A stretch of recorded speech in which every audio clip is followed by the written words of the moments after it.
Welcome है आप सबका हमारे आज के सेशन में। आज हमारा टॉपिक थोड़ा सा अलग होने वाला है कि किस बारे में हम बात करने वाले हैं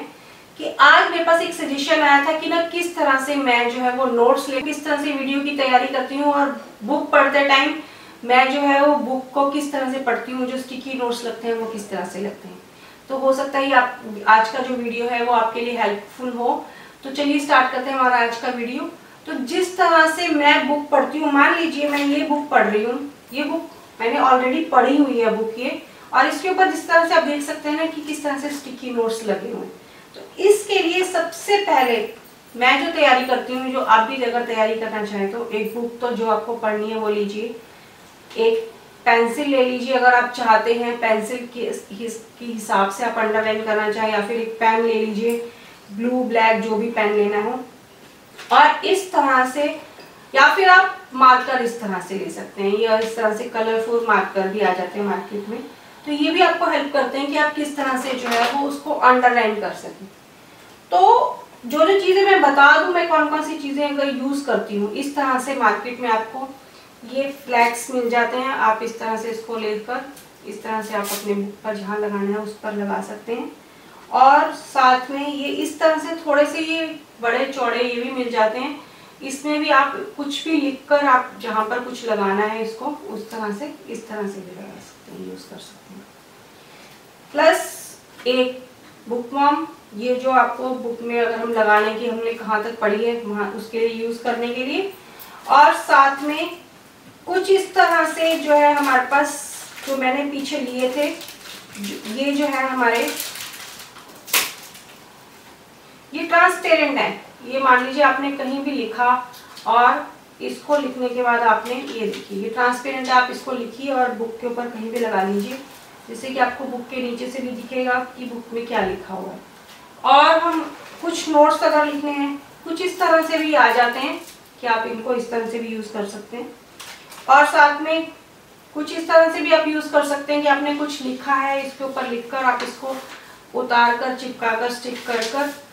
कुछ अपना, अगर हमें कुछ अच्छा और इसमें बुक में एक्स्ट्रा लिखना है। अदरवाइज तो अगर हम देखेंगे बुक में जो है वो अच्छे से स्पेस होता है, आप बुक में ही जो है उस चीज को लिख सकते हैं। जैसे कि मैं अभी दिखाऊं आपको, अब जैसे मैंने यहाँ पर ही लिखा हुआ है, यहाँ मैंने कुछ लिख लिया, जगह मिली थी। अब ये जो मैंने आपको फ्लैग दिखाया था यहाँ पर आप लिख कर लिख सकते हैं। जैसे मैंने एग्जाम्पल लिखा है कि यहाँ कुछ एग्जाम्पल दिए हुए हैं, तो ये लगाकर मैंने एरो लगा दिया। यहाँ अगर आप जैसे मैंने पेन से इसको अंडरलाइन किया है, आप इसको पेन से अंडरलाइन कर सकते हैं, पेंसिल से अंडरलाइन कर सकते हैं। और साथ में ये जो आपको अब फ्लैग लगाने के लिए ये है, जैसे कि आपको जो पेज थोड़ा इम्पोर्टेंट लग रहा है, जहाँ से आपको लग सकता है कि मैं ये बुक को कभी उठाऊं और मेरे को पूरी बुक ना देखनी पड़े, या इसमें कुछ ऐसी इम्पोर्टेंट लाइन है जिसके ऊपर मैंने लिख लिया है तो मैं उसको उसी को उठाकर पढ़ूं। तो बहुत बार हमें होता है कि हम लोगों ना उन चीज़ों को उसी चीज़ को पढ़ लेते हैं तो हमें वो रिकॉल हो जाती है। जैसे मैंने यहाँ लिखी है, बहुत सारी पेजेस में ना आपको बुक्स में पेजेस मिल जाते हैं, सेल्फ हेल्प बुक में आप वहाँ पर भी लिख सकते हैं। अब जैसे फ्लैग्स लगाए हुए हैं, आप इस तरह से फ्लैग्स जो है उनको लगा सकते हैं इस तरह से। अब अंडरलाइन कर लिया। अब बहुत सारी चीज़ें होती है, मैं एक चीज़ और करती हूँ जो अपनी बुक में मैं जो है स्टार्टिंग की डेट लिख देती हूँ, किस दिन को स्टार्ट करी किस दिन को फिनिश करी। तो इससे मुझे थोड़ा सा ध्यान में रहता है कि मैंने एक साल में एक हफ्ते में कितनी बुक्स पढ़ ली और इस बुक को पढ़ने में मुझे जो है वो कितना टाइम लगा। तो जैसे यहाँ मैंने इस बुक में देखिए यहाँ कुछ नहीं लिखा है, पर मैंने यहाँ लगा दिया है फ्लैग की यहाँ पर, क्योंकि लास्ट चैप्टर के लास्ट में यहाँ पर कुछ लिखा हुआ है इस चैप्टर के रिलेटेड, तो मेरे को नेक्स्ट टाइम जो है वो हेल्प हो जाती है। फिर जो है आप जब भी आप लिखने लगे, आप बुक पढ़ रहे हैं, क्योंकि आप एक बात याद रखिए कि आप जब भी सेल्फ हेल्प बुक पढ़ेंगे ना, मोस्टली सेल्फ हेल्प की बात कर रहे हैं,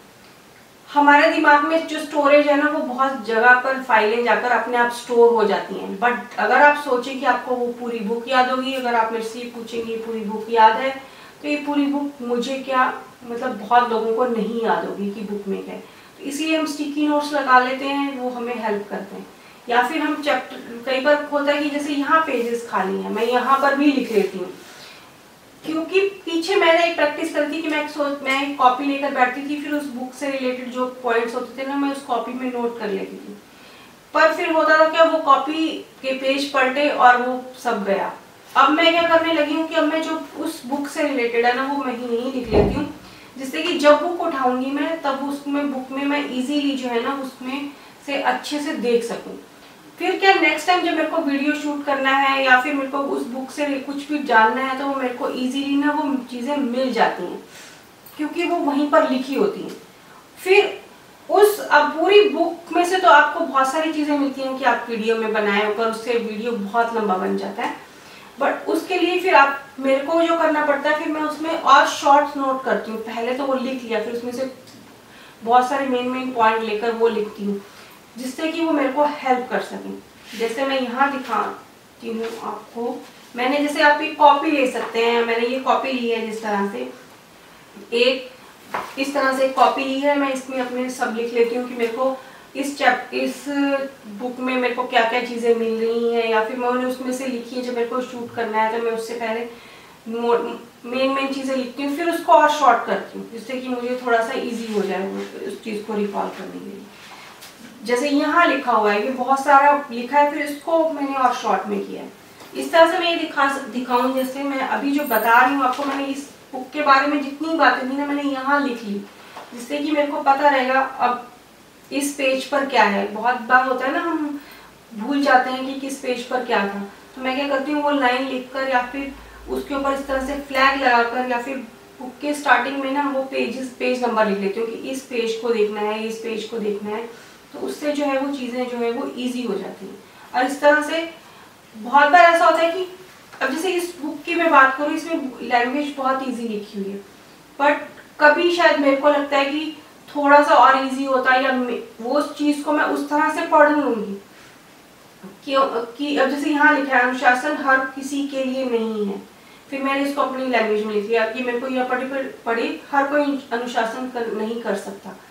तो जब आप अपने हाथ से उस चीज़ को लिख लेते हैं ना, उस राइटर की लिखी हुई लाइन को अपनी लाइन में थोड़ा सा ट्रांसलेट करके लिख लेते हैं ना, तो जो मेरे को लगता है पर्सनल एक्सपीरियंस है मेरा, वो चीज़ें जल्दी याद हो जाती हैं कि अच्छा इसमें ये चीज़ लिखी थी मैंने, इसके अंदर अब ये चीज़ राइटर ने डिटेल में बताया इसके बारे में। तो उस चीज़ को अपनी लैंग्वेज में लिखने में और बहुत सारी चीज़ें जो है ना वो हमें बाद में याद आती हैं। स्टार्टिंग में हर बुक को जब भी आप पढ़ेंगे, सेल्फ हेल्प बुक की अगर हम बात करें, जैसे आप ये देख सकते हैं यहाँ भी मैंने बहुत कुछ लिखा हुआ है, तो वो थोड़ी सी हमें बोरिंग लगती हैं कि वो एक ही बात को राइटर बार बार रिपीट कर रहा है, एक ही बात को बार बार लिखा हुआ है, एक ही बात को अलग अलग तरह से लिखा हुआ है, जो कि मेरा पर्सनल एक्सपीरियंस रहा कि मुझे स्टार्टिंग में वो चीज़ें बोर लगती थी। उस चक्कर में मैंने कई बुक्स छोड़ी कि चलो ये नहीं है, ये इंटरेस्टिंग नहीं है, ये इंटरेस्टिंग नहीं है। बट वो धीरे धीरे जब आप पढ़ते जाते हैं ना, आपको एक टाइम शेड्यूल बनता जाता है, तब आप वो चीज़ें आपको याद रहती हैं। और नोट्स लेना और अंडरलाइन करना, ये चीज़ें हर कोई ना, जो मेरे को लगता है अपने हिसाब से करता है, क्योंकि मैंने बहुत तरह से करके देखी, मैंने बहुत सारे स्टिकी नोट्स भी लगाए, तो वो हमें हेल्प करते हैं, बट फिर हम वो चीज़ें बार बार देखनी पड़ती हैं। अब मेरे को जो एट प्रेजेंट मेरे को ईजी लग रहा है कि मैं उस पेज पर लिख लेती हूँ या उस बुक के स्टार्टिंग में लिख लेती हूँ, जिससे कि मुझे वो चीज़ें नोट्स लेने के लिए वो ईजी हो सके। तो वो आप चीज़ देखिए, इसमें जो मैंने आपको टेक्निक्स बताई हैं, इसमें से आपके लिए वो कौन सी हेल्पफुल हो सकती हैं, तो वो चीज़ें आप वो जो है वो आप अपने हिसाब से कर सकते हैं कि आपको अंडरलाइन ठीक लगता है, आपको मार्कर से ठीक लगता है, या फिर आपको पेन पेंसिल से लगता है ठीक उसके ऊपर लिखना। क्योंकि मुझे लगता है कि मेरी बुक में अगर जिस पेज पर मुझे लगता है कि कोई लाइन नहीं लगी है ना, मुझे लगता है कि शायद ये मैंने बुक पढ़ी नहीं है, तो जब तक मैं उसमें अंडरलाइन ना कर लूँ, अपने हिसाब से कुछ लिखना लूँ, तब तक ना मुझे कोई एक सेटिस्फेक्शन से नहीं मिलती। जैसे मैंने यहाँ ये देखिए इस तरह से पेजेस फोल्ड किए हुए हैं, जो पेजेस मुझे लगते हैं इस बुक में मेरे मोस्टली पेजेस फोल्ड है,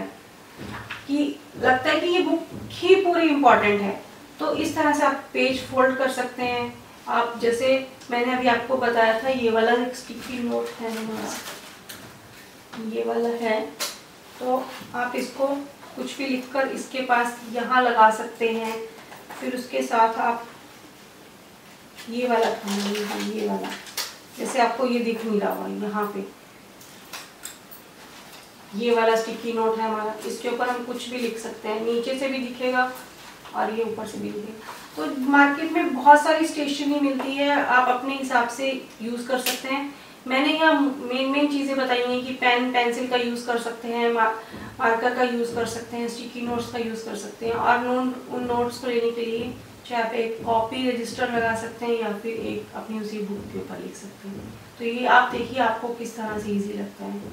तो इस बारे में अगर आपके और कोई सजेशंस हो या फिर और कोई बात हो तो आप प्लीज़ कमेंट कीजिएगा, जिससे कि नेक्स्ट टाइम उस तरह की कोई और वीडियो बना सकें। तो आज का हमारा ये जो सेशन था वो यहीं तक था। मिलते हैं नेक्स्ट टाइम किसी और बुक हॉल के साथ, किसी और बुक समरी के साथ या फिर किसी और वीडियो के साथ। तब तक thank you for watching this video and enjoy.